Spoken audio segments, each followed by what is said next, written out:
सबसे पहले तो मैं जानती हूँ कि ये पोस्ट ज़्यादा देर तक ऑनलाइन नहीं रहने वाली, लेकिन मुझे इसे कहीं तो बताना ही होगा। शायद मैं अकेली हूँ जिसे इसका पता चला है, लेकिन बाकी लोगों को भी ये जानना ज़रूरी है। खासकर अगर आप नई हैं यहाँ, तो आपको पहले से चेतावनी भी जानी चाहिए। हो सकता है आप मुझे ज़्यादा सोचने वाली या पागल समझें, कोई बात नहीं। आप आराम से स्क्रॉल कर सकती है और अपनी कुकीज़ या चिप्स खरीद सकती है। लेकिन अगर कभी कुछ अजीब सा लगने लगे, कुछ ऐसा जो अंदर तक हिला दे, तो शायद तब आपको मेरी बात याद आए और शायद तब आप उस मशीन को छूने से बच जाएंगे। सब कुछ 2 हफ्ते पहले शुरू हुआ, हमारे ऑफिस की ब्रेक रूम में। मैं पुणे में एक mid level cyber security firm में काम करती हूँ। कुछ खास ग्लैमरस नहीं है, लेकिन ठीक है। उस दिन मेरी लेट शिफ्ट थी, अकेली थी मैं। रात के करीब 9 बजे भूख लगी। हमेशा की तरह उस सूखे से बोनसाई के पास से गुजरी और उस वेंडिंग मशीन के सामने जा खड़ी हुई, जो वहाँ सालों से है। पुरानी मशीन है, कॉइल वाले मेटल शेल्फ, मटमैले कीपैड के साथ, शीशे वाला फ्रंट जिससे सब कुछ साफ दिखाई देता है। मुझे याद है, पहले वो इतनी आवाज़ नहीं करती थी, ज़्यादा तेज़ नहीं, बस मौजूद सी, जैसे बगल के कमरे में टीवी ऑन हो और आवाज़ धीमी हो। मैंने अपने फ़ोन से पेमेंट किया। अब सिक्कों या नोटों का स्लॉट नहीं रहा। मशीन के मालिक ने कुछ दिन पहले आकर कार्ड रीडर लगवाया था। अब एक चमकता हुआ सर्कल और टच स्क्रीन होती है, जिसमें कुछ ज़्यादा ही साफ सुथरे एनिमेशन चलते हैं। मुझे याद है, ये नया कोई आदमी आया था, वो पुराना वाला ललित नहीं, जो हर 2 हफ्ते में आकर मशीन रीस्टॉक करता था। उस समय मैंने ध्यान नहीं दिया, सोचा मालिक ने खुद देखा होगा। पर अब सोचती हूँ, क्या वो वाकई वेंडिंग कंपनी से था? मैंने B6 दबाया, एक प्रोटीन बार के लिए। मशीन से वही पुराना सीटी जैसा मेटलिक साउंड आया। मैं नीचे फ़ोन का नोटिफिकेशन देख रही थी जब आइटम गिरा, लेकिन वो जो आवाज़ आई वो पेपर जैसी नहीं थी, एक मेटलिक टिंग जैसी थी। जब मैंने अंदर देखा तो वहाँ प्रोटीन बार नहीं, एक नींबू सोडा की बोतल थी, ठंडी, धूप में रखी बर्फ की तरह पसीने से भीगी हुई। मैंने मशीन की तरफ दोबारा देखा। B6 में अभी भी वही प्रोटीन बार थे। पूरी शेल्फ स्कैन की, कहीं भी सोडा नहीं था और कोई स्लॉट खाली भी नहीं था कि मान लूँ आखिरी बोतल मैंने ही ली हो। वो बोतल वहाँ पहले थी ही नहीं, फिर भी अब सामने पड़ी थी, ऐसे जैसे सब ठीक हो। मुझे खाना बर्बाद करना पसंद नहीं, इसलिए ले लिया, लेकिन अंदर कुछ बहुत अजीब सा लगा। कुछ दिन बाद मैं फिर गई। इस बार कुछ खरीदा नहीं, बस मशीन को देखा। B6 में वही प्रोटीन बार थे जैसे हमेशा रहते हैं। मैं वहाँ 2 मिनट खड़ी रही। जैसे ही मुड़ी और पीछे देखा, वो बार गायब था।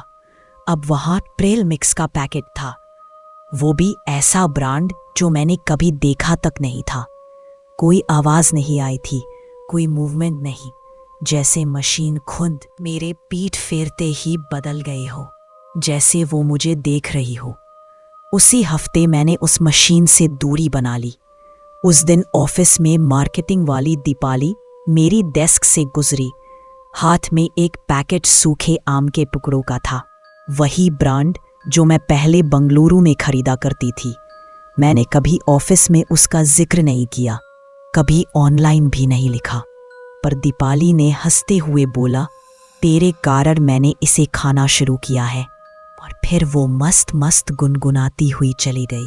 उस धुन को मैं पहचानती थी, पर याद नहीं आ रहा था कहाँ से। और फिर वो हुआ जिसे मैं आज तक समझ नहीं पाई। एक सुबह मैं फिर से मशीन के सामने थी।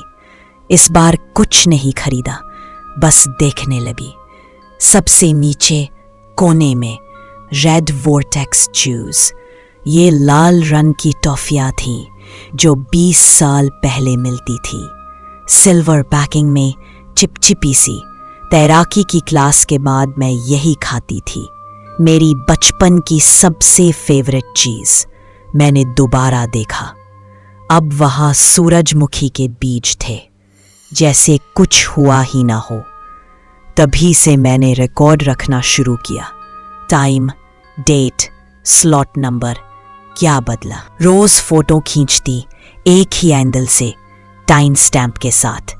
सुबह, दोपहर, शाम, रात। धीरे धीरे मुझे बदलाव दिखने लगे।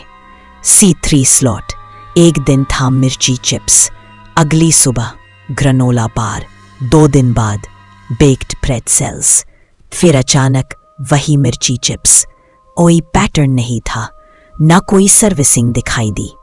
सबसे डरावनी बात ये थी, उन दिनों जब मैं जानबूझकर लंच नहीं खाती थी, मशीन में प्रोटीन बार और एनर्जी स्नैक्स ज्यादा दिखने लगते थे, जैसे मशीन को पता हो कि मैं भूखी हूं। एक दिन मैंने कुछ नया ट्राई किया, मशीन के सामने से गुजरी बिना देखे, बस निकल गई। 1 मिनट बाद फोन में नोटिफिकेशन आया, बिना किसी ऐप के, बिना नाम के। लिखा था, कुछ भूल गई। मैंने टैप किया, वो नोटिफिकेशन गायब, कोई रिकॉर्ड नहीं, कोई ट्रेस नहीं। अब देखो, मैं जानती हूं कि फेक नोटिफिकेशन भेजना टेक्निकली पॉसिबल है, मैंने खुद ऐसे टूल्स बनाए हैं क्लाइंट्स के लिए, लेकिन ये अलग था। कोई डेटा ट्रेल नहीं, कुछ भी नहीं। मैंने मशीन के नेटवर्क को स्कैन करना शुरू किया। जब कार्ड रीडर आया था तो कहा गया था कि वो बिल्डिंग के वाईफाई से कनेक्ट होता है, लेकिन मैंने देखा ये एक छुपा हुआ नेटवर्क भी ब्रॉडकास्ट कर रहा था। हर 4 से 6 मिनट में छोटे पैकेट्स भेजता है, और उनमें एक कोड था जो मेरे ऑफिस के आईडी कार्ड के नंबर से मिलता था। तो सवाल ये है, एक वेंडिंग मशीन को किसी यूजर का डेटा चुपचाप ट्रैक करने की जरूरत क्यों है? उसे कैसे पता कि मैंने लंच स्किप किया?